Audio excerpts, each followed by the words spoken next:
It's October 1978, and the 19-month production on the two Superman movies has led to many hard days' night. With the crew working 8 days a week, the film's producers, Alexander and Ilya Salkin, aren't sure they can carry the weight. Although Superman 2 is about 75% done, they believe that everything will come together by pausing production to complete the first film. When it's released in December 1978, Superman the movie creates a revolution in cinema. The film is about a baby who takes a magical mystery tour across the universe where he's raised by Martha, my dear, and becomes a Sun King. Its climax has him saving his darling by fixing a hole on a long and winding road. Audiences buy a ticket to ride and declare, "You've really got a hold on me." But despite its success, there were no golden slumbers for the Salkins. Producer Pierre Spangler and director Richard Donner were like bulldogs with one another, and it seemed unlikely that they could work it out. Something had to be done. Just 3 months after the release of Superman, Richard Donner receives a telegram from Mr. Postman. He's been fired. Donner never speaks to the Salkins again. The Salkins, meanwhile, are confident that they can get by with a little help from their friends.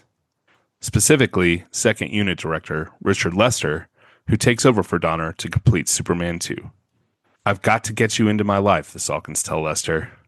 "We need help, and baby, it's you. You're the man who directed the Beatles movies."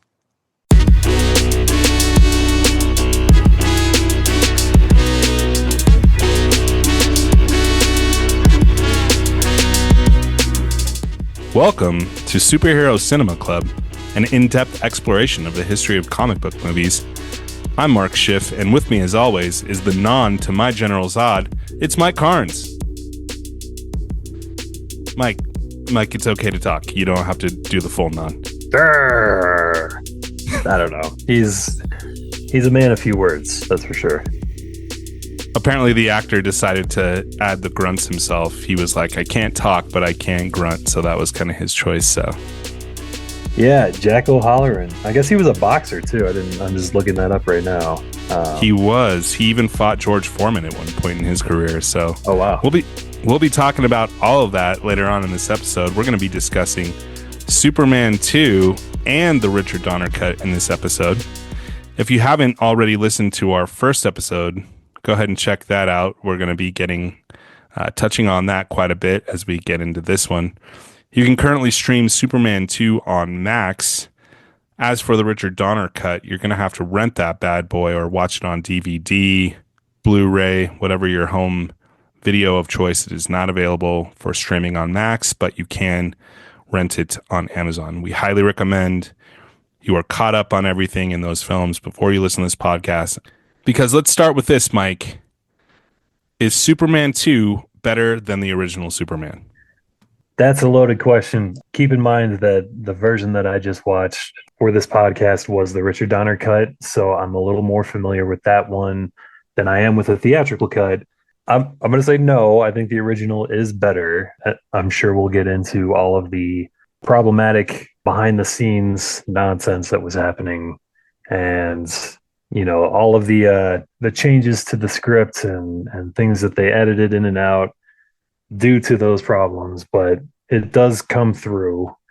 You can kind of feel the stitches and the seams of this movie, whereas you can't really feel that in the first one. The first one feels like a more complete movie. And there's some things that just, quite frankly, on rewatch, just don't really work, I think, for Superman 2. So I'm going to say no. I think the first one is better. I'm going to disagree with you there, Mike. I actually think this is a better film. At least I enjoy it more. I think that's a better way to put it. To me, Superman 2 really takes a lot of the elements that made the first one good and does a better job with them. I would say the visual effects are certainly better in the second one than they were in the first. As much as we, discussed the origin story and how well done that is, it's nice for them to just be able to get into the action in this one. And frankly, there's just a lot more action in Superman 2 than there was in the original. I definitely agree with you about the Frankensteining of the cuts. You can kind of feel that a little bit when you're watching it, and there's definitely some issues with the tone. However, I do think that this one feels a lot more high stakes than the original. I think the villains are a lot more serious and terrifying than Lex Luthor was in the original. And I think the action is better executed than it was in the original. So for me, I actually prefer this one to Superman, but better is a loaded word. I think it's a matter of preference. They're certainly very close, I would say. Well, we like to start off the episode with what we call the tale of the Cape. So we're going to talk here specifically about the Superman 2 theatrical cut, since the Donner cut wouldn't come out until 2006. So Superman 2 theatrical cut comes in at 2 hours and 7 minutes long. Stuff around the release date was interesting. We'll get into the production in just a moment, but basically they had to sell the international rights directly to Warner Brothers in exchange for more money for Superman 2 reshoots, which meant that Warner Brothers was very invested in it succeeding all across the globe as best as possible. With that in mind, they had a global release strategy where they tried to time the release with the best timing in each market. So Superman 2 was first released in Australia, somewhat fittingly, on December 4th, 1980. Then it came out in England during the Easter holiday on April 9th, 1981. And the good old USA had to wait almost 6 months after the Aussies, when it was released on June 19th, 1981.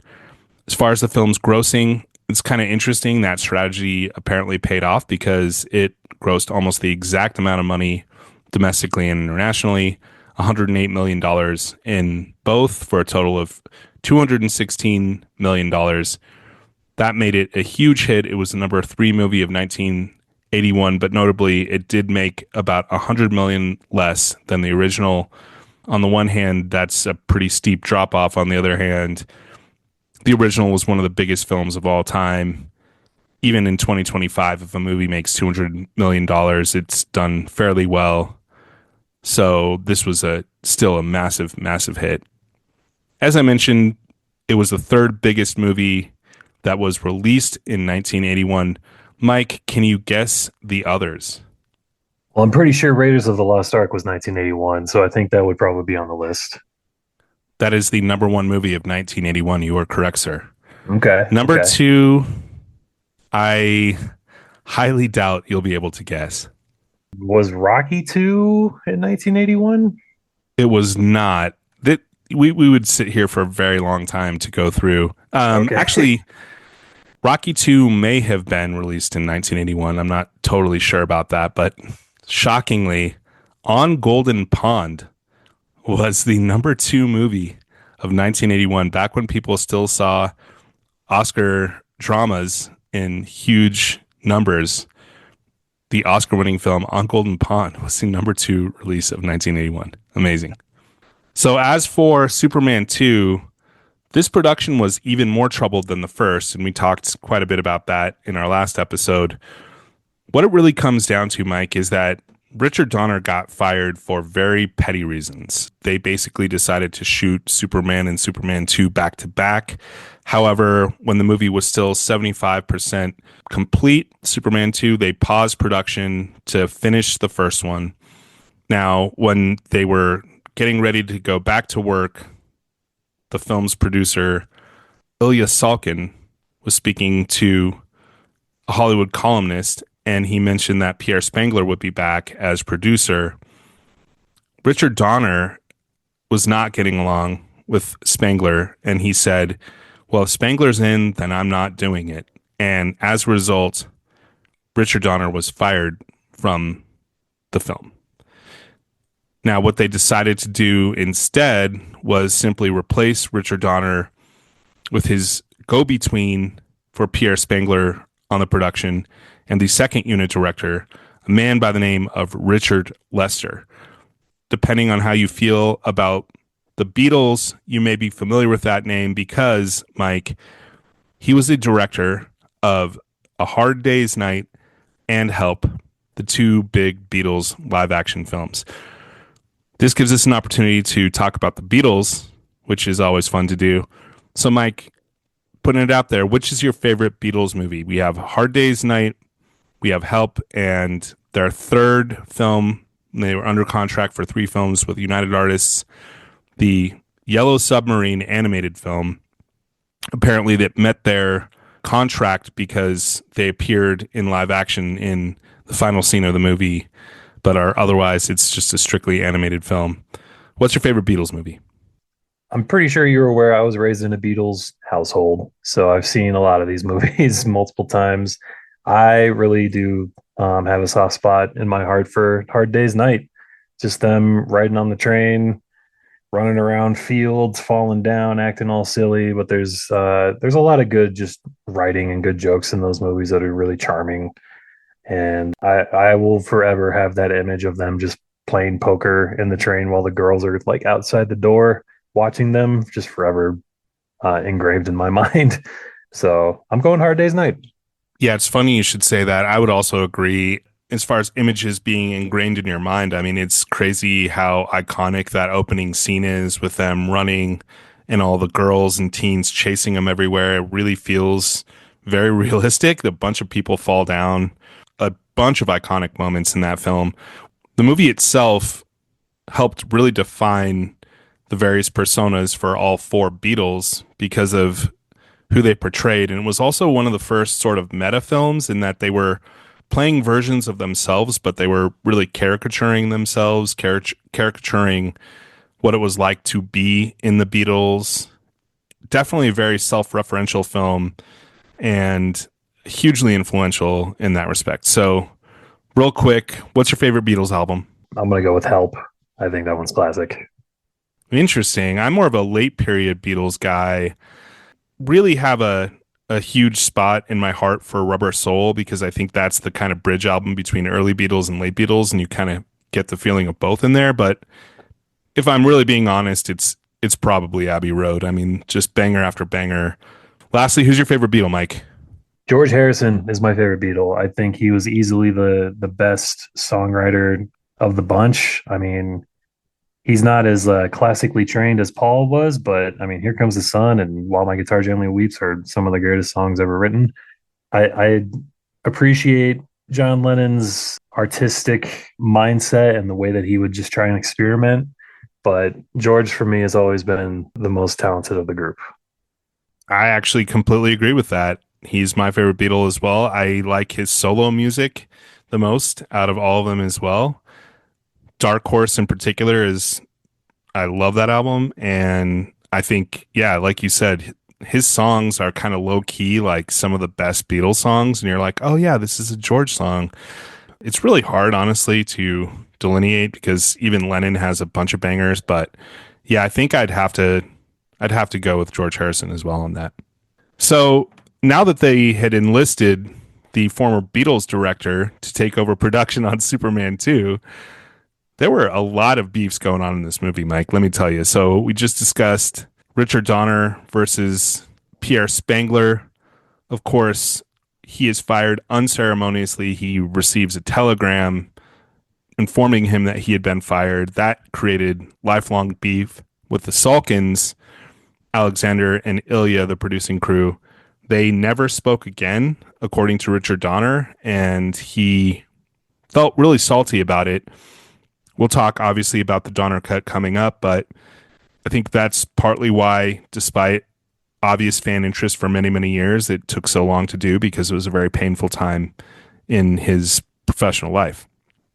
Another beef from this was Marlon Brando versus the Salkins. So, as we discussed at length on our previous podcast, Marlon Brando was paid an ungodly sum of money, $3 million specifically, which was a huge thing. And I think he took a percentage of the box office gross. So his overall payday was in the tens of millions of dollars.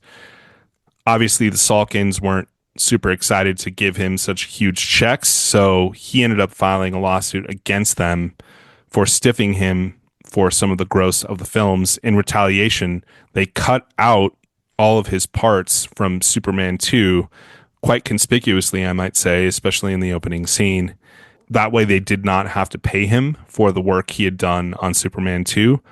That was a big, big beef, big lawsuit.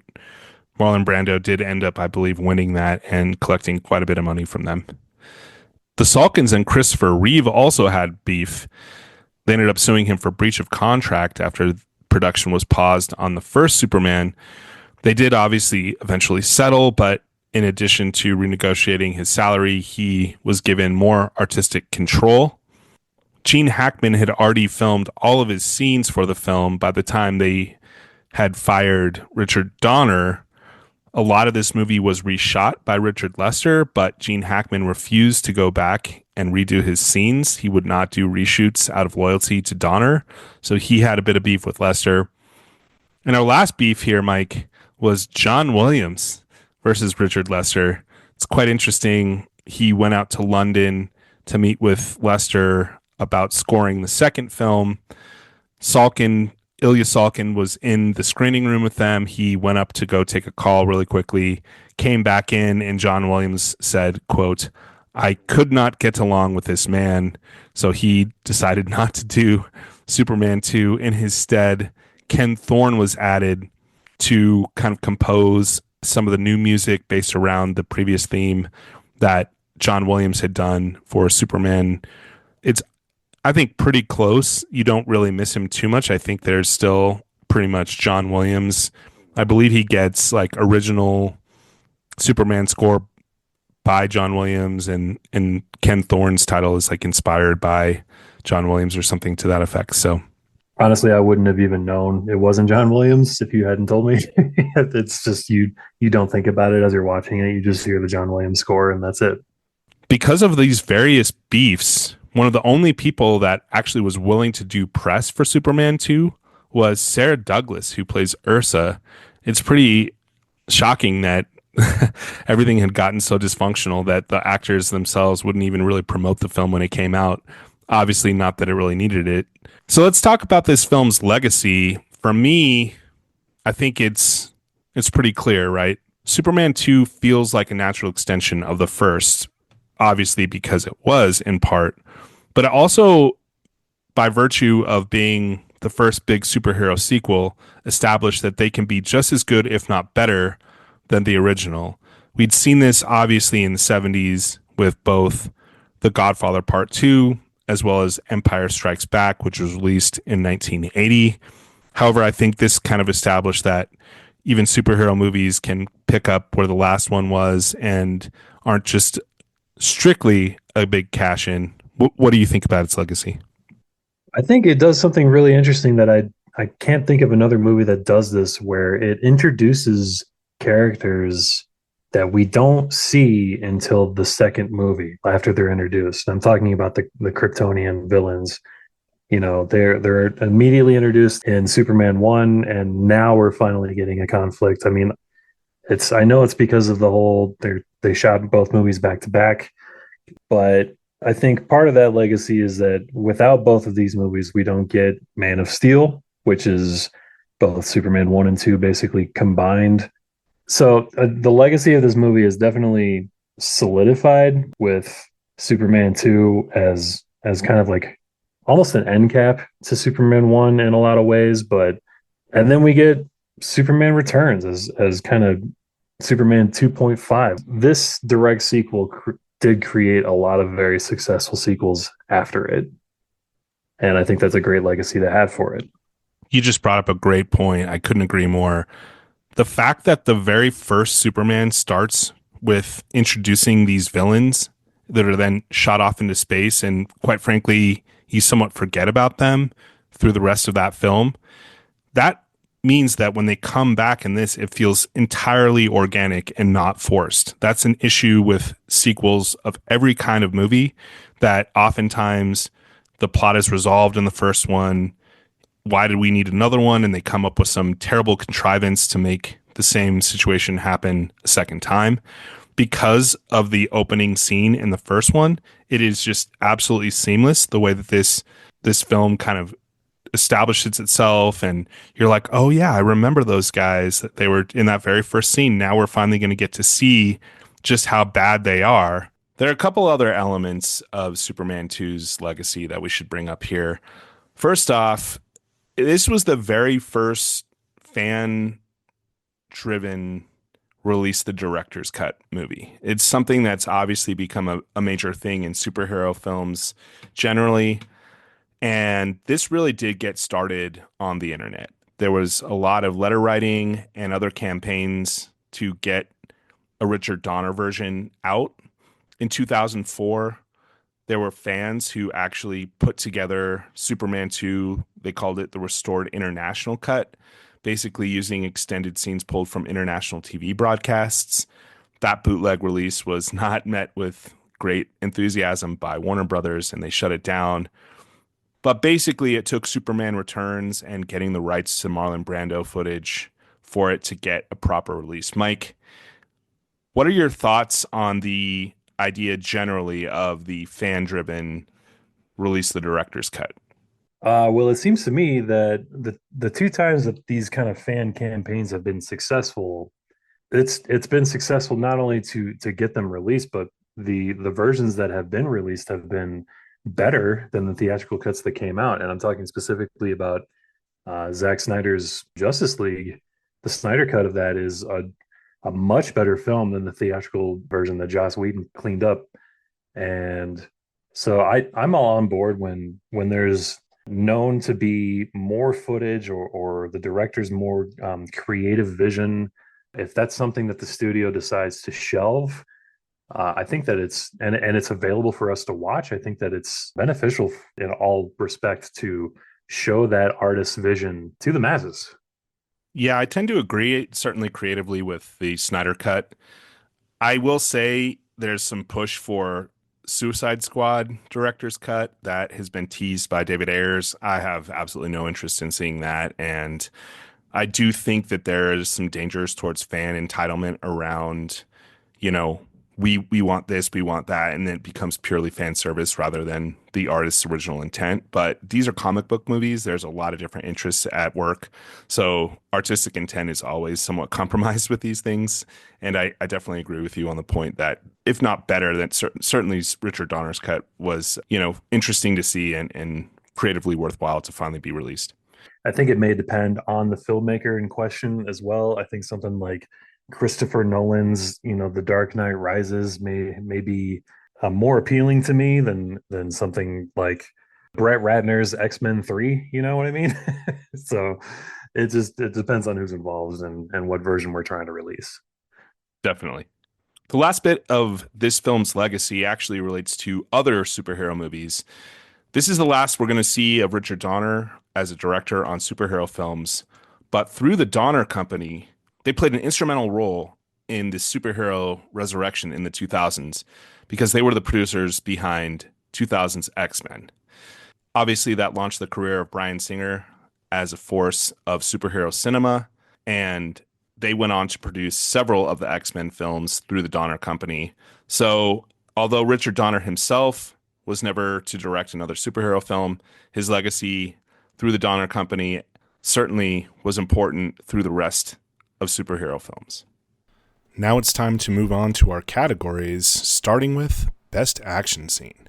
Because of the disparities between some of the set pieces in the theatrical cut and the Richard Donner cut, we're going to kind of combine these both versions in here. So for Best Action Scene, Mike, here are our categories. We've got Paris Rescue. This was shot specifically for the Richard Lester version. It was not in the script for the Richard Donner version. Then we have the moon attack with the Kryptonians taking out the astronauts on the moon. After that, we're going to go with Midwest Showdown when the Kryptonians show up in Idaho and all hell breaks loose. Kind of combining a couple different sequences, but after Superman gives up his powers and gets the crap beat out of him in the diner, and then it's kind of cut back and forth with the White House being taken over by the Kryptonians. And then finally, the battle for Metropolis at the end. Mike, which of these is your favorite action scene? The battle for Metropolis definitely takes the cake. It's the first time that we see Superman faced up against enemies that are equal to him, and because he's outnumbered, it makes things more interesting. The Midwest Showdown to me was really silly because it starts with Terrence Stamp using his heat vision on a cop holding a gun that somehow makes the gun levitate towards him, which is really confusing. It's another one of those silly screenwriting moments that that doesn't really make a lot of sense because maybe the screenwriters aren't entirely familiar with how Kryptonian powers should work or the rules that should apply to them. We talked a little bit about last time. I do think that the White House scenes are legitimately pretty effective. Seeing these three Kryptonians storm the White House and take control of the Oval Office was pretty effective. But yeah, I think that the battle in downtown Metropolis, as far as this movie is concerned, is its most successful action sequence. Yeah, I totally agree with that. I actually think it's the best sequence in any of the Superman films. I mean, it's only two at this point, but I think it's for sure the best thus far of both. And I would actually go so far as to say I think all of these action scenes are better than any of the action scenes in the first Superman. I know we talked about I like the helicopter rescue, you were more for the montage of help, but I think the action is just considerably better in this. I'll say this, okay? One thing I like about the lesser version is that they immediately just take it international, not only with Paris, but going to Niagara Falls, which is on the US Canada border. And it just immediately adds a grander scope to the film that now it's not just taking place in Metropolis, but we have sequences in Paris, we have sequences in Canada. To me, it just that's the kind of leveling up that you should do in a sequel. I really like that. The moon attack, I think, is super sick. It's a great job of introducing just how really villainous these characters are. They're so cold and heartless in just destroying these astronauts like nothing. And the Midwest Showdown, to your point, there's definitely some corny parts. It has some 70s stuff. I do actually like how at one point the car goes up a ramp and through a billboard, which I feel like was one of those things that always happened in 70s movies. Truly a dated action sequence of its time. One of my favorites. It's a very Dukes of Hazard moment, I think, and that's it's the billboard. The other thing with the battle for Metropolis that I wanted to mention, Superman gets hit with a bus, and immediately you hear the people on the street, all the bystanders, they're like, he's dead. Oh no, he's dead. It's like, have you been paying any attention to this man and what he can do? You really think that just hitting him with a bus is going to stop him? That's enough to kill this guy? Like, what are you paying attention to, Metropolis? This doesn't make any sense to me. Yeah, there are a few things in that battle for Metropolis that are very conspicuous. One of which, Mike, you might notice that there's a certain brand of cigarettes that are prominently featured in that final scene. I missed that. No, I didn't see the product placement. There's a lot of product placement, in fact, in that scene. He gets thrown, I think it's Superman or no, maybe it's Non that gets thrown through the Coca-Cola billboard. But Marlboro cigarettes paid $45,000 for a Marlboro truck to get placed in that scene. Much furor emerged because this is ostensibly a kids' film and they're very overt branding for cigarettes, not the least of which was because real cigarette trucks were not allowed legally to have any branding on them. That's one of the rules around nicotine. As we know, cigarettes are not allowed to be advertised on television. There's a lot of rules around how you can advertise for tobacco products. So real Marlboro trucks do not have any branding on them, but this one says Marlboro on the front, back, and middle. I will say this is one of the criticisms. Some of the action in that sequence is played for laughs. For instance, when they start using their super strong breath to kind of create like a tornado type effect, there's a guy who's trying to take a lick of ice cream and the ice cream tips over. There's a few different pratfalls that some people felt was out of place with the tone or what should have been the tone for such a serious fight. Because I will say I felt the real stakes in that too. It feels really scary for the people on the ground. I also felt that this was just, I mean, it's a very long sequence. Like they battle for a while. It's not just a couple punches. I mean, they're really, really going at it for a long time. So I think it's clearly the best of the series so far. And there's a lot of different cool uses of power, but I can see some criticisms and understand where that's coming from. Really briefly, I do want to mention The diner beatdown that Clark gets after he gives up his powers is really brutal to me.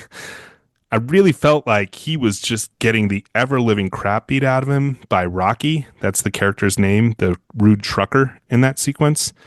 Really drives home how vulnerable he is now that his powers are gone. I would say this too, Mike. There now have been several different action sequences in the White House and superhero films. This would probably be number two for me.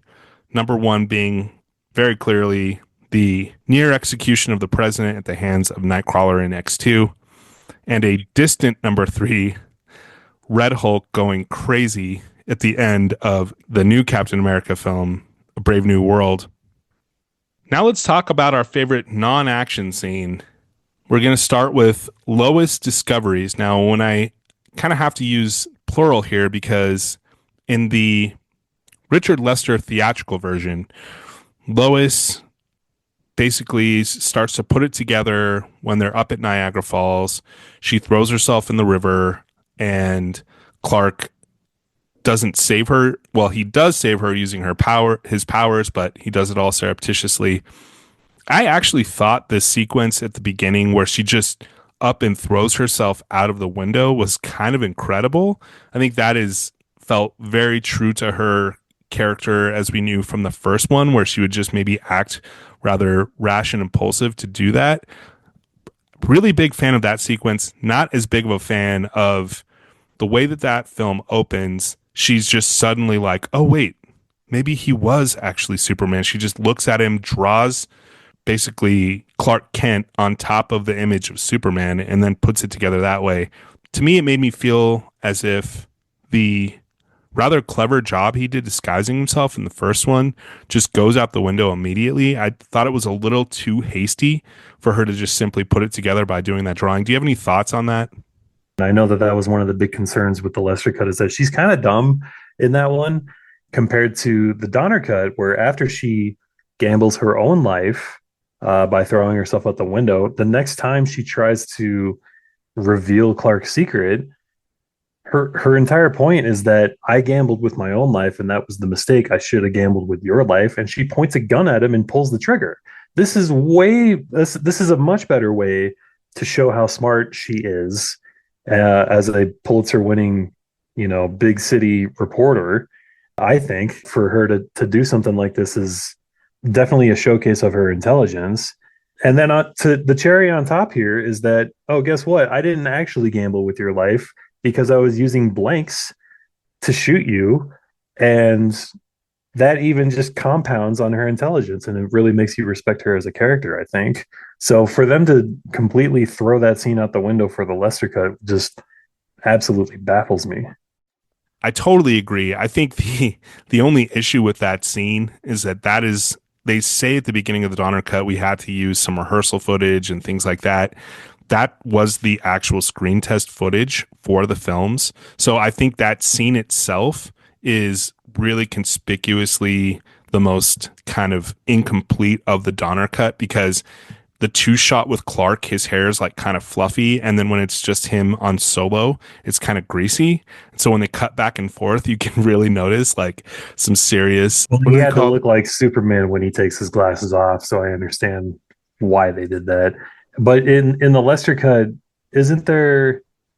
How does he reveal himself? He like sticks his hand in the fireplace, I think. Isn't that right? Exactly. So she throws herself in the river. He uses his eyes to like create like a log for her to grab onto and then rushes down to the water's edge, pulls her out of the water as if he's just Clark Kent.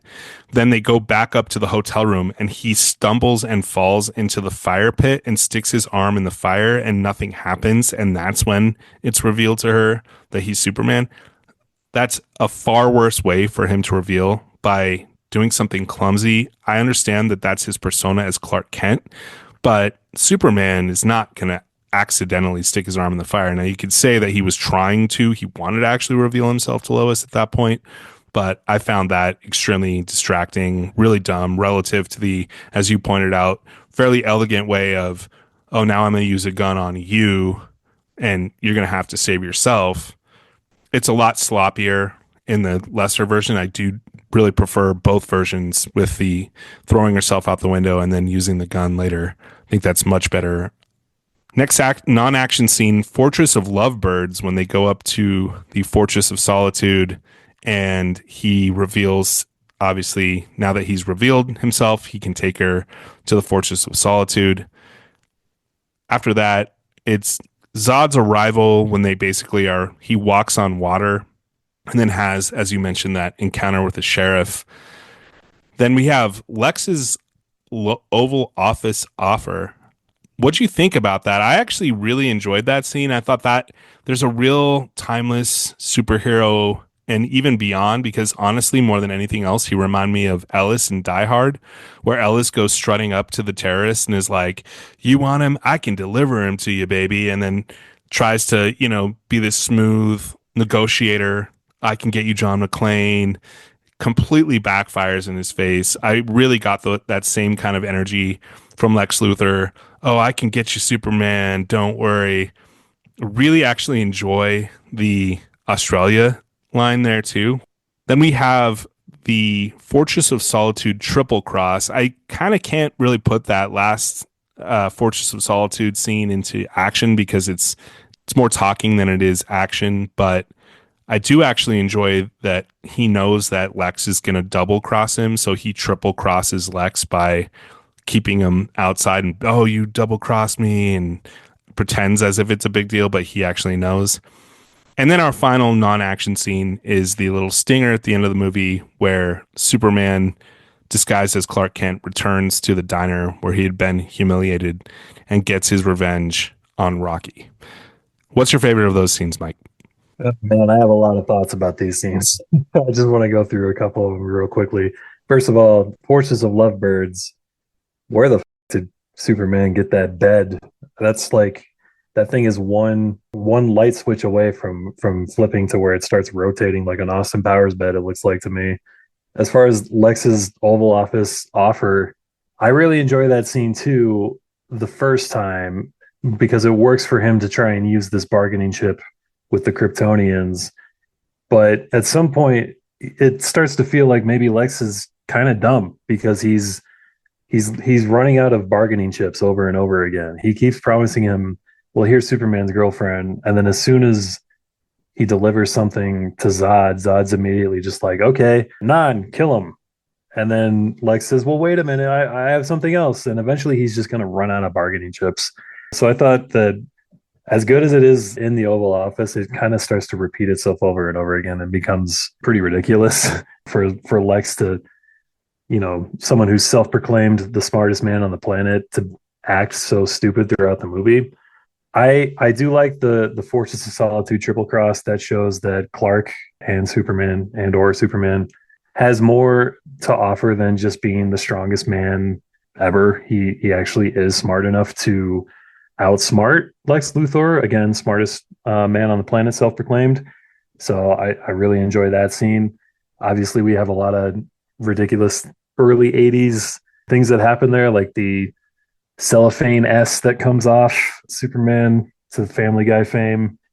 It's pretty ridiculous that this thing just temporarily impedes Non from attacking him. And then there's multiple holograms apparently of Superman appearing around. And I know that they just kind of threw together a random action set piece for the Lester cut here at the end of the movie because they felt like they needed one more. But I do think it's a good showcase of how smart Superman can actually be as a character. So that's what I'm going to go with. This is an unconventional and potentially bold choice, but I'm going to go with the revenge scene as the stinger because, Mike, in my opinion, Superman delivers one of the sickest burns in the history of cinema. I'm talking, of course, about Rocky, who has returned to the diner that apparently he hates the food, but still keeps going back, talks smack constantly to the staff, which is a very bad idea for people that are preparing a meal that you're about to eat. Nevertheless, he calls the food garbage, and Superman walks in and delivers an absolutely devastating line. I've never seen garbage eat garbage before. This line cracked me up to no end, Mike. I can't tell you how hard I laughed. We literally rewound it like 5 times just to see him say that. I've never seen garbage eat garbage before.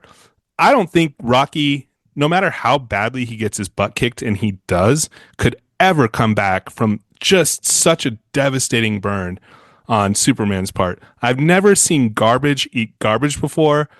Absolutely loved it. That's my favorite non-action scene, hands down. Let's go. Sick burn. It's Superman being so petty to go back and get revenge on this one guy in a diner who just, made him bleed a little bit when he became human. That just kind of felt like something Superman wouldn't do to me. He's above that as far as I'm concerned. That is a fair point. That is unbelievably petty for the most powerful man on planet Earth to go back and single out and utterly humiliate this guy. Then he just offers the cashier just all this money, just loose cash, like mafia style, like here you go, clean it up. But I've never seen garbage eat garbage before. I just could not get enough of it. I still can't get enough of it. So good. It's definitely corny, but oh my god, I just thought it was the funniest thing. All right, you alluded to it a moment ago, but we got to talk about the power usage here in this film. I did think it's cool that we finally get a little bit of the ice breath that Superman's known for, as well as a lot of laser eye action. There's tons of laser eyes in this movie from both Superman and the other Kryptonians. There's also tornado breath, which I kept thinking to myself, I really hope they haven't eaten anything that's just garlicky or really bad, because they're just blowing these people away with their breath. And it's like if they had stank breath, imagine it'd be bad enough to get caught up in a tornado of someone's, breath like that. But if they had eaten something foul and they just had horrible breath, and now you're just sitting there just getting blasted with the worst breath, it's so powerful, it's knocking you backwards. That's tough. That's tough. You just brought it up, but there's some highly suspect power usage at the Fortress of Solitude. First of all, I wasn't really clear. Like, did he have some tech that made the multiple holograms? Or was that like, because that is, I don't know how that's in his power set where he could just create fake versions of himself and just throw them off. Like, oops, like, that was weird. Explained. Yeah, no idea. And then, like you said, like he takes the S off his chest and then uses it like a net. Like, what's going on here? That's not.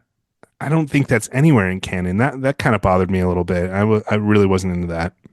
I'm pretty sure that's the only time we've ever seen that for this character in any form of medium that he's been a part of.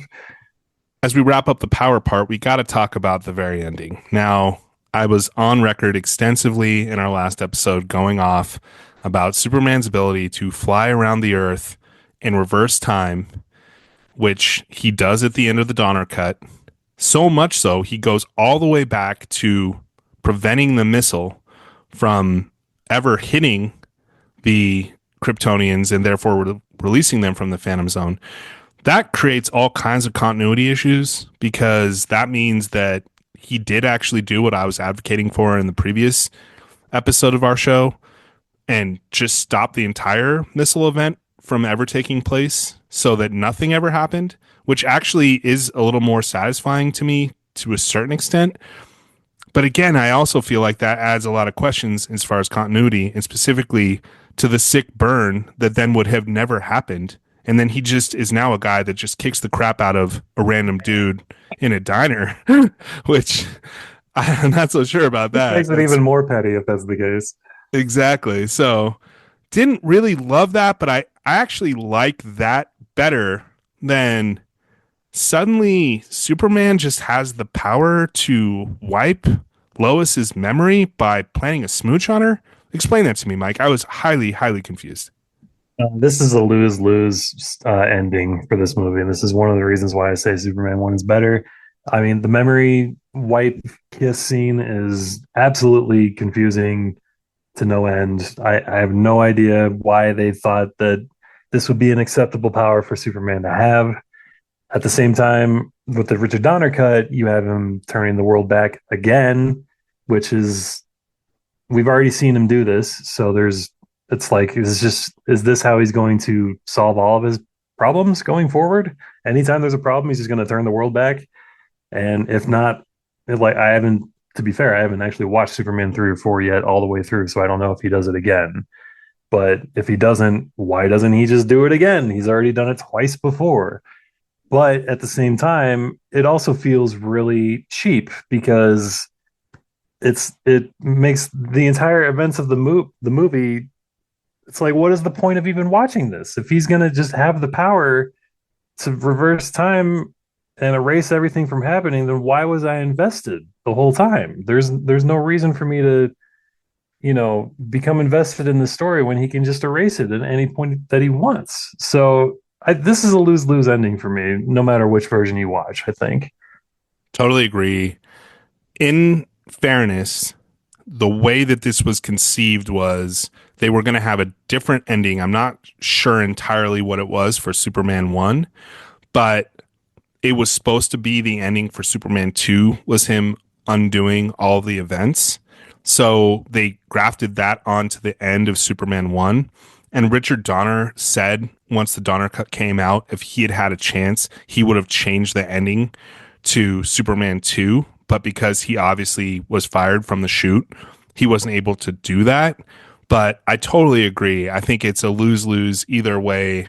The memory kiss probably pisses me off more just because, look, Lois Lane is a journalist.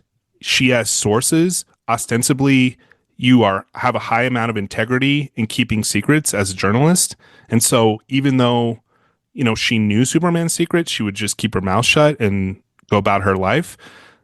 They just had to do this to, I guess, kind of reset the story.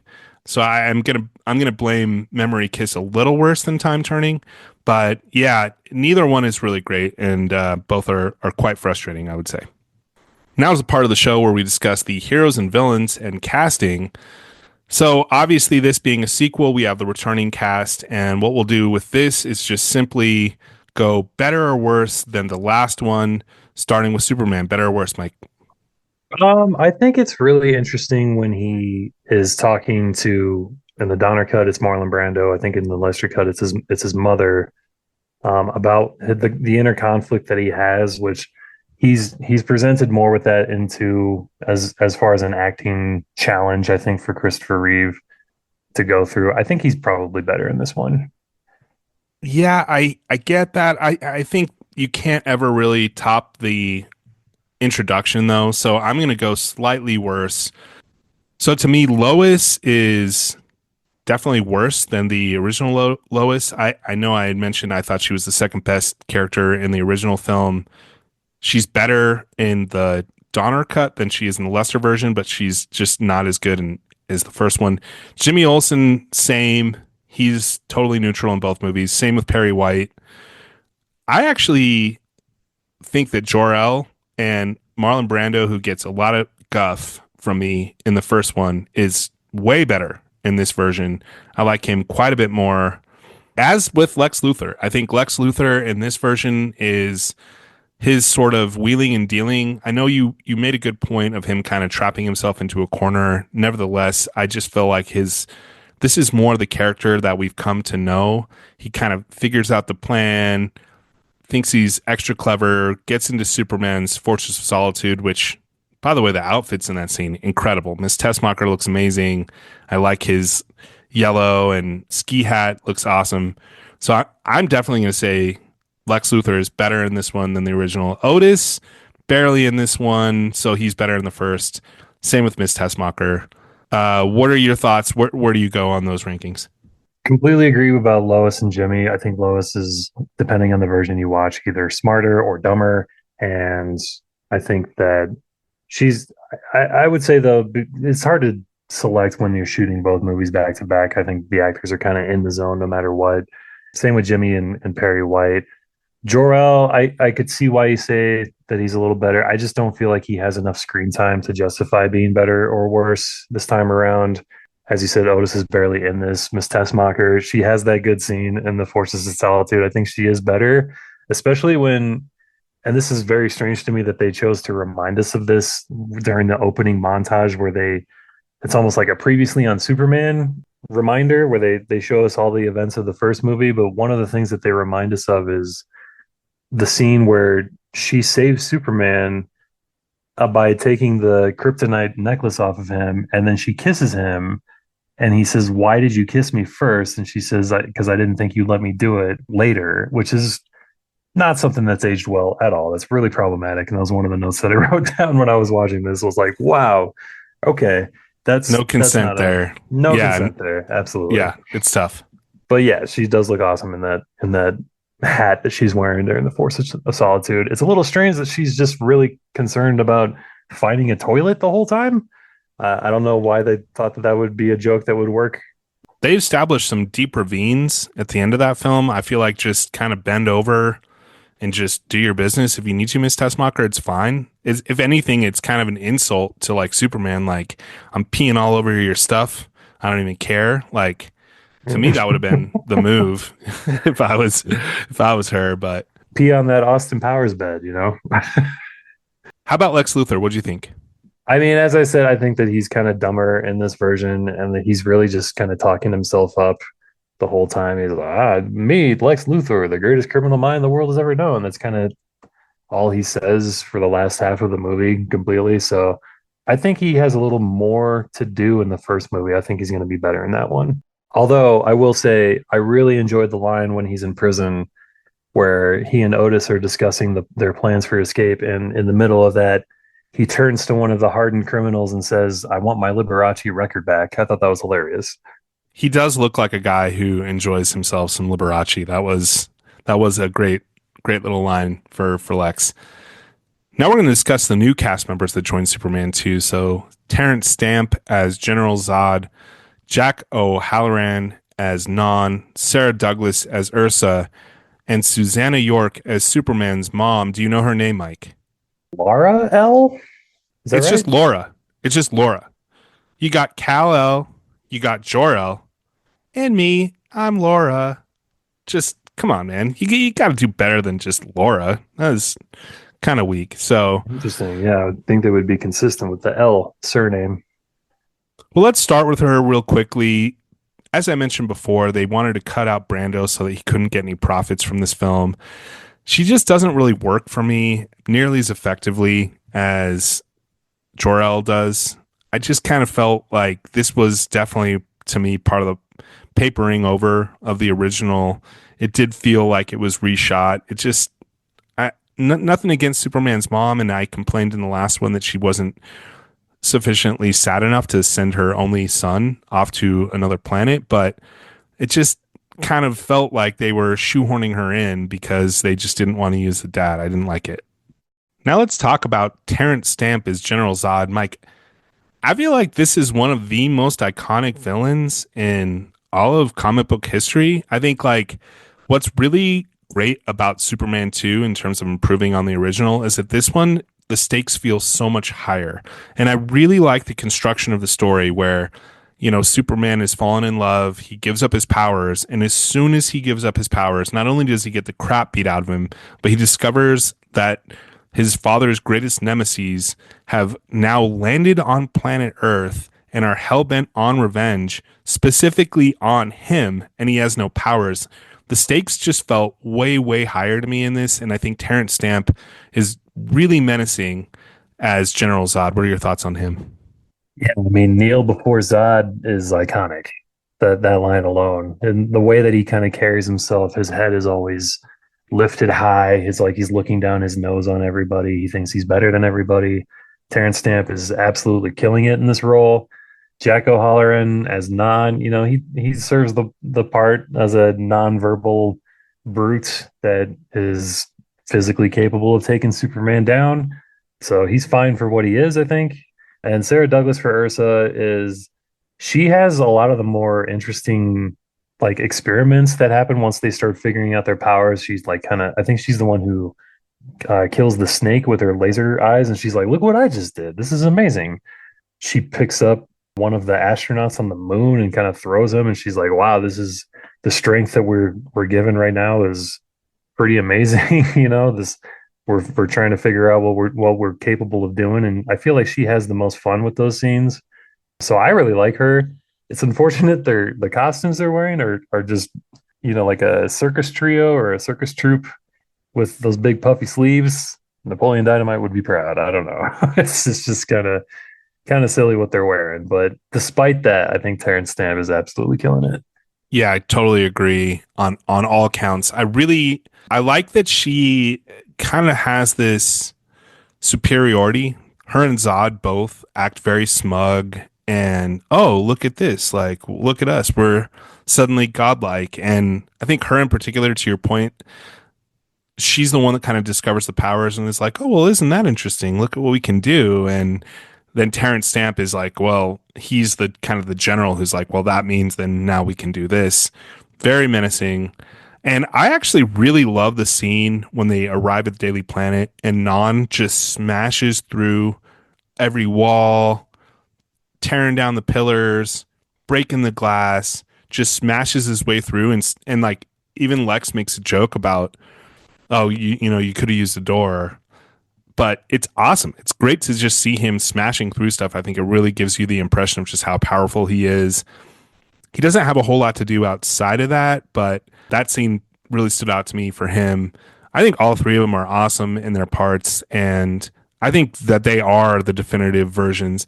Michael Shannon does a great job as Zod and is very angry and really seems bitter about his station in life and, you know, really wants retribution. He seems like, I guess, more evil, quote unquote. But I think Terrence Stamp, there's just something about his combination of cockiness and just coldness that feels really iconic in this role. He actually went on to do a number of Superman adjacent things later in his career with doing voiceover for, I think, one of the animated shows. I think he actually voices Jor-El in one of the animated movies when Superman goes to the Fortress of Solitude. So there's like a few different little references that he later spiked in his career. But yeah, Terrence Stamp, General Zod, to me, that's the definitive one. Do you agree? I absolutely agree. Yeah, Michael Shannon is.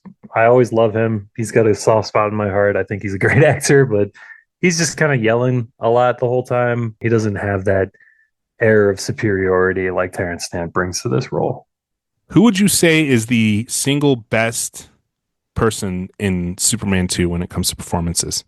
Cliff Clavin from Cheers as the NASA engineer. I think he killed it. I love it. That's a great call. He actually is briefly in Superman 1 as well, and I noticed him in both.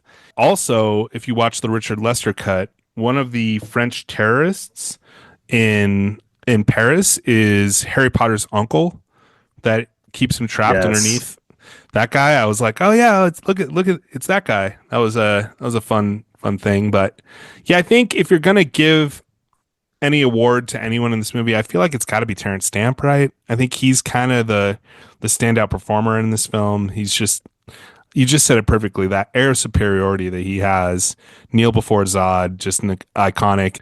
Now let's talk about the directing and kind of have to talk about the script a little bit in this part as well because I think there's some notable differences in terms of the scripts to these. So, just simply put, Mike, which version is better, the Richard Lester theatrical cut or the Donner cut? Man, this is such a hard question because, like I said earlier, it's a lose lose with the ending. You have Lois being dumber in the theatrical cut, but I think Superman is smarter in the Richard Donner cut, and Lois is smarter in that too. I'm gonna go with the Richard Donner cut as having a better script overall. I know that, like you said, it's a lot of screen test footage in that, but it just works for me from a plot perspective, from a character perspective. I just think it works a lot better. Okay, let's go through this because I think it's instructive to maybe go through the various elements that are different. So the first thing right away is the opening scene. In the Lester version, they do not show Jor-El sentencing them to the Phantom Zone. They just get caught, and then they have the other judges saying guilty, and then they get put into the Phantom Zone. I think it's way better to have Jor-El being back in the film, for sure. 100%. I completely agree. The second difference is, as we discussed, the Daily Planet kind of trick where she jumps out the window. As I mentioned, I didn't love the drawing Clark Kent. I think that gives it away too quickly and makes you think that Lois is kind of dumb from the first one, but I do love her just throwing herself out the window impulsively and the way he saves her. So I'm going to score points for Donner on that one. Let's talk about the Paris scene a little bit more in depth. I really enjoyed it. As I mentioned, I like the fact that they take it international and it kind of creates a grander scope for this film. And I also think it's better. I think it's really cool the way that him saving Paris from the nuclear bomb is also what frees them from the Phantom Zone. In the Donner cut, it's the missile from the first movie that gets them out of the Phantom Zone. I just thought that was a really neat way to tie the part back to the action sequence we had just seen and connect it back to them being trapped in the Phantom Zone. I would definitely give that one to the Lester. Yeah, I mean, it shows the consequence of his actions pretty much either way.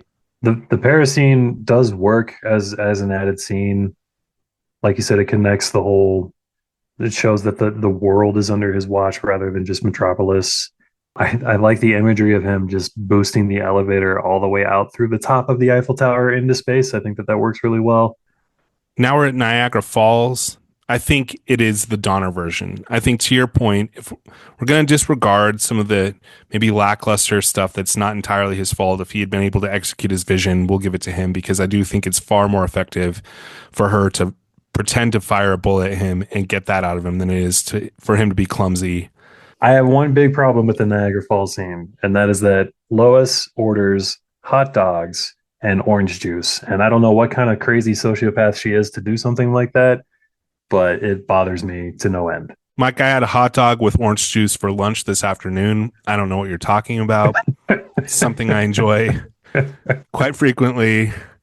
The sodium rich hot dog with the chase of the citrusy orange juice blast. It's just delicious. Now we got to talk about his sacrifice of powers because this is a big one for me. So he gives up his powers after hearing from his mom, who I said I did not like her nearly as much as I like Jor-El in that part. I just think that overall is staged much better in the Richard Donner version. Yeah, it's an interesting concept, and I think it does play a little more into the Jesus metaphor that we talked about last time, where God is sending his only son to be human amongst, all of mankind. So it does work in that respect a little bit for me.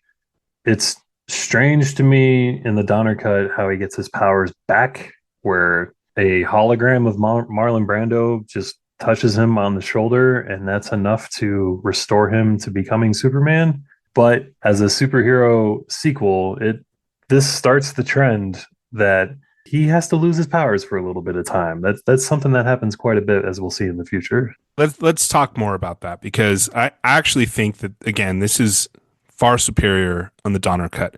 Not only the sacrifice of the powers, but when he gets him back, Brando says to him, the father becomes the son becomes the father. You fulfilled the final Kryptonian prophecy. Now, this is explicit, right, in Christian lore or even Jewish lore, right, where they're waiting for the Messiah still. And the father, being God, gives Jesus his powers. And in the end, Jesus returns to God. That, to me, really underlined the Judeo-Christian elements of Superman, and I actually thought it was great. I really liked it. The Lester version, he doesn't even, there's no explanation. He goes back to the Fortress of Solitude. He finds the green crystal, but they never show him getting his powers back in any way. They just cut away back to what's going on with the trio of Kryptonians wreaking mayhem. On the one hand, I suppose that creates an element of surprise by not showing him get the powers back. And it's kind of like, what are they going to do? It keeps that suspense lingering longer. On the other hand, I need to see it. I need to see him getting his powers back. Otherwise, it just feels like a cheap cop out. So those to me are definite points for Richard Donner, both the power sacrifice and his return of powers. As we mentioned before, Lester shot the Midwest action scene. That is not part of the Donner cut. I like it. It's good. I do think it kind of adds a little bit more in terms of step A, step B, now step C is let's go to the White House. So I actually would, you know, I think that's a good addition to the overall film. Metropolis Battle, I like the lesser version. It's longer. I don't mind the comedic touches. I think there's a lot of kind of goofy comedy throughout both films that I didn't feel to me like jarring from the tone. So I actually think the lesser version of Metropolis Battle is better. The final showdown. Now you just cited that as your favorite scene, so I'm assuming you're going to give Donner that one, right? Yeah, I I think I give it to Donner just because it makes a little more sense and it shows, like I said, his intelligence and how he not only outsmarts Luthor, but also the Kryptonians with him stepping into the chamber and reversing the power effect to the outside of the Fortress of Solitude and all that. So yeah, I definitely give it to the Donner version. Yeah, there's none of the goofy stuff with the S or the holograms. I it's just a lot quicker and kind of cleaner. So yeah, I think Donner gets it there. And then I really liked the little extra button at the Fortress of Solitude in the Donner version where Lois is kind of realizing like this is going to be the end of it. You know, we're going to have to go back to the dynamic that we had before. You're not, you know, my lover anymore. You're Superman. You belong to the world, not just to me. I can't remember precisely what she says, but I felt it was very heartfelt. That was, I think, maybe her whole best moment in the entire film was right there. We kind of discussed the ending overall, but not being great. But if you're gonna do it, I would definitely say it's the Donner version is better. So it's funny because kind of scoring these on paper, Donner definitely wins. It sounds like you're going with Donner cut. Yeah, I would say so.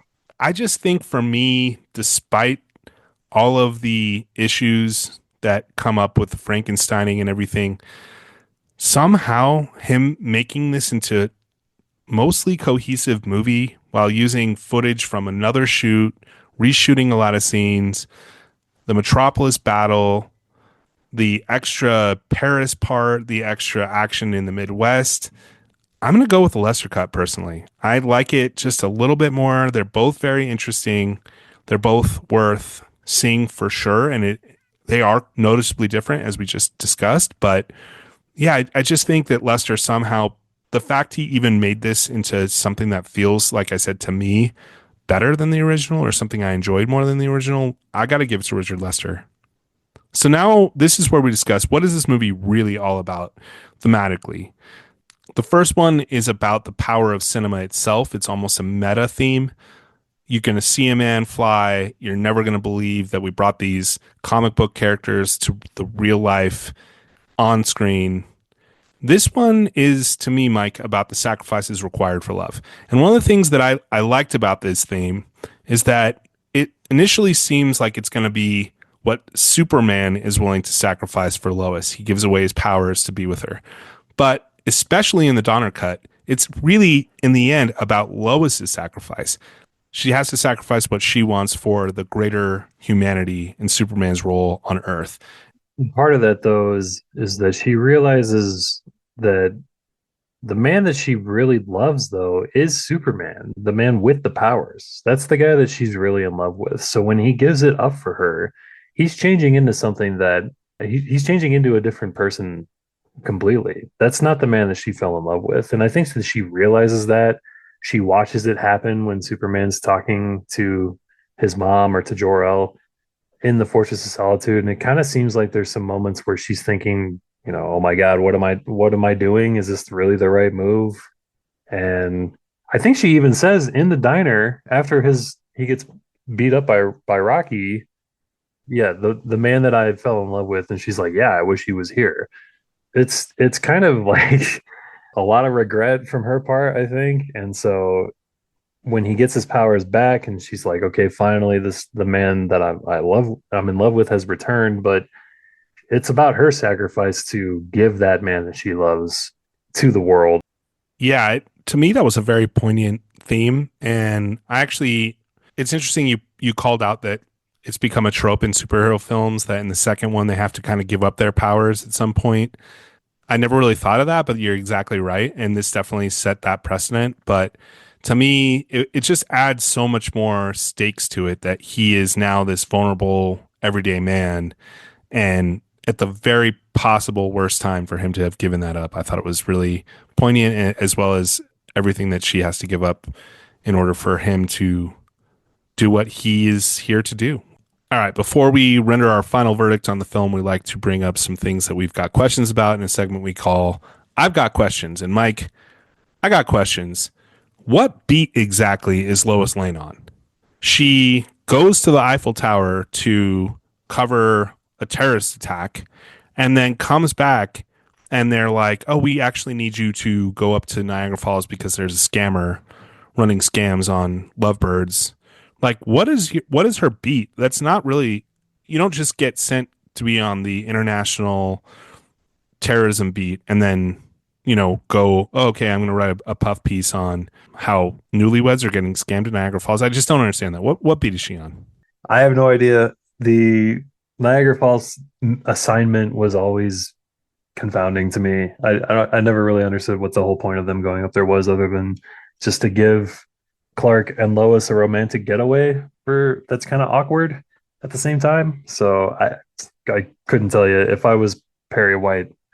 I'd have a hard time justifying why I'm spending all this money on Lois to travel the world and do the biggest range of assignments that we've seen a reporter do.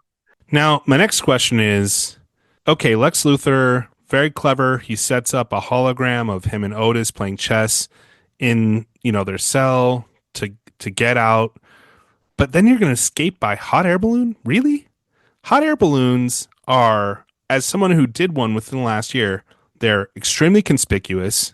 They're low flying, and you can they don't move like quickly at all. The wind is what blows them around. You have no real aerial power to it. How are you going to escape jail on a hot air balloon, Lex Luthor? Really? Not only that, they take it directly from prison to the North Pole. I don't know if the hot air balloon has that kind of range. What's going on there? How are they getting to and from the Fortress of Solitude? I do understand. Okay, he flies her up there as Superman. Got it. Now, how are they getting to the diner? They have a car? So does he fly to the rental car company, rent the car, drive the car to the Fortress of Solitude, gets Lois in the car? That's got to be it, right? And I kind of got the impression that there's a highway that goes from the diner to the Fortress of Solitude or past it. Like he can just hitchhike down that road like he's the Incredible Hulk. It's kind of seemed to me. I don't really have any idea what's happening there either. Great point. But this also raises a whole new host of questions, namely, if you can get directly there on a road highway, are you really in a solitude fortress or are you just in like a kind of a cool off the road? Look at that. Look at that weird crystal thing over there, honey. It's a strange formation. Like hard to believe. It just there's some questions going on there in terms of the geography and the ability to get to and from. This is my big one since we've already talked about the endings and our issues with those. Shouldn't Lois have at least talked it over with Superman before he sacrifices his powers? In both versions, she's out there. He's having a conversation with his mom in one and his dad in the other. She kind of stumbles out from the bedroom, is overhearing all of this, and just literally just stands there. And I mean, I feel like this should be a discussion, right? If I'm Lois Lane, I got to go like, look, dude, do you think this through? Not saying you shouldn't do it, but like, if you're gonna do it, you really, we should have a conversation about this first. It kind of bothered me that she didn't at least bring it up to him and say, "You sure we want to do this, Clark? You love me that much?" He doesn't even discuss with her, yeah, is this what she wants? He's just like, I'm going to do this because the only way in my mind that I can be with Lois Lane is to get rid of my responsibility and powers without saying a word to her about it. He's just talks to his whatever parent he talks to and then just decides to do it while she stands by and watches. Yeah, it seems like a very one-sided decision that he's making. That's a great point, and I think one thing you see in films quite frequently is like a guy will go for this crazy, overly romantic gesture, and it kind of freaks out the woman almost. The fact that he didn't bring it up with her And I think you kind of see that in the diner scene you referenced. She's like, wow, you really went all the way for me, huh? Like, oh, okay. Like, I guess thanks. Thanks, Clark. Maybe we could have Yeah, now talked you're this. just Clark. You're the man I didn't fall in love with. So Exactly. And now it's time for the final verdict. We have six options for each of the movies we're going to be talking about: terrible, bad, okay, good, great, and classic. We're going to do this for both versions. So I'll start with myself. Mike, I've already kind of spilled the beans, or at least you should be able to guess by now. I said I like this better than the original, which I dubbed a classic. So I'm going to go ahead and call the Richard Lester version a classic. What is your final verdict on the Richard Lester version? I'm gonna say great.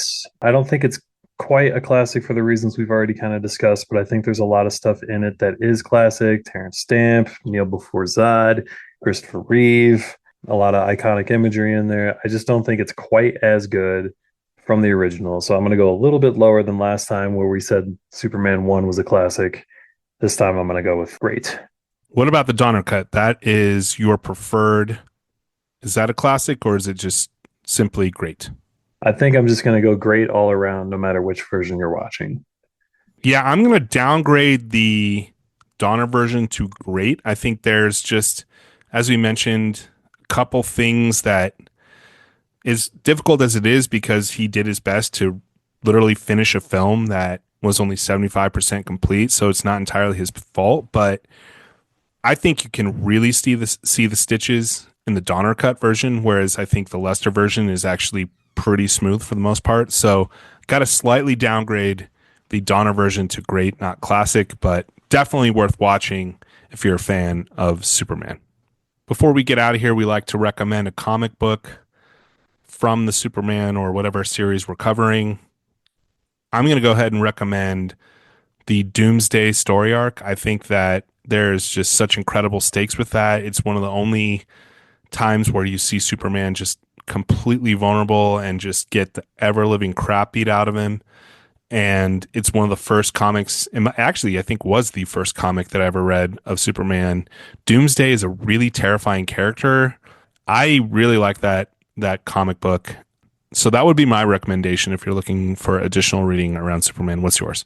I think that if you're going to watch Superman 1 and 2, no matter which version of 2 you watch, you're looking for the origin story of Superman, where he came from, who his parents were, him struggling with his own identity and his own responsibilities. To me, Superman Birthright from Mark Waid, 2004, is an excellent version of that story, kind of a modern reimagining of the origin story. They do a great job of showing Clark as a character struggling with his responsibilities. They show Lex Luthor for literally for the genius that he is in a good light. And there's some struggles with his Kryptonian heritage and what that means for planet Earth. And I think it's a fantastic comic. It's easily one of my top Superman comics of all time. And our final segment is additional viewing. This is where we recommend a piece of cinema that's somehow connected to the movie that we just talked about, send you out for some other recommendations. So, Mike, why don't you kick us off?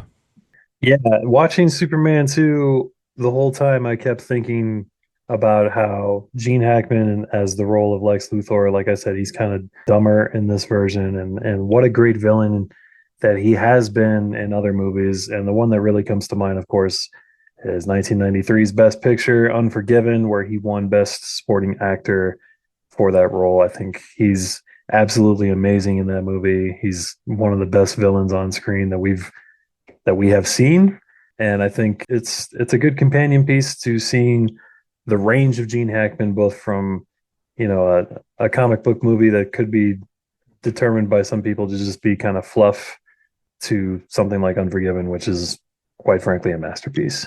That is a great recommendation. That is such a good film for those who haven't seen it. It is an absolute masterpiece. One of the best, probably my favorite Western, honestly. I'm not a huge Western guy, but that movie is truly a classic.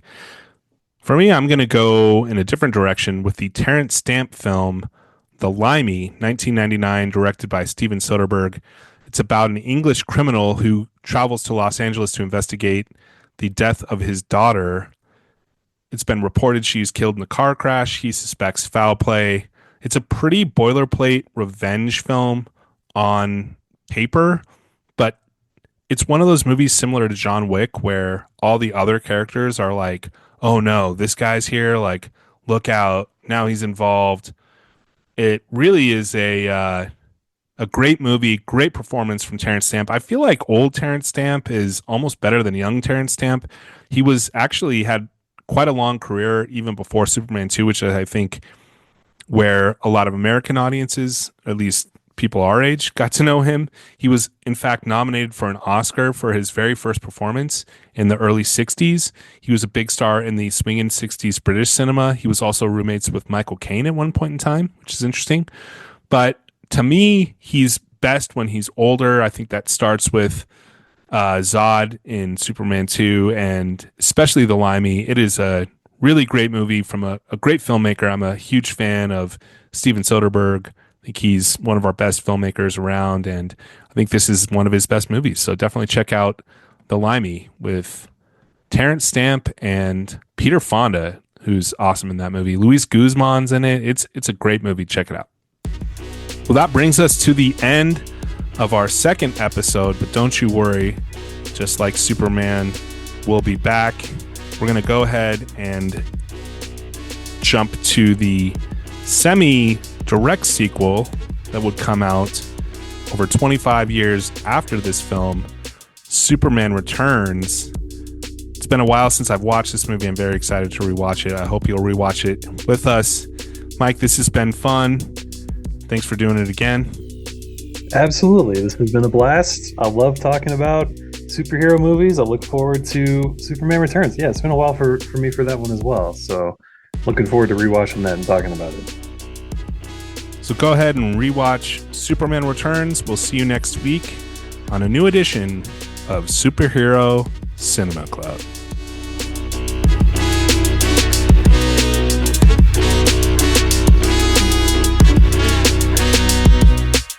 Superhero Cinema Club is hosted by Mark Schiff and me, Mike Carnes. Produced by Mark Schiff. Editing by Mike Carnes. Original music provided by Chris Carnes. Find him on Spotify. Be sure to follow us on social media. You can find us at Superhero Cinema Club. And don't forget to like and subscribe and leave a review. Join us next time as we dive into another epic adventure from the world of superhero cinema.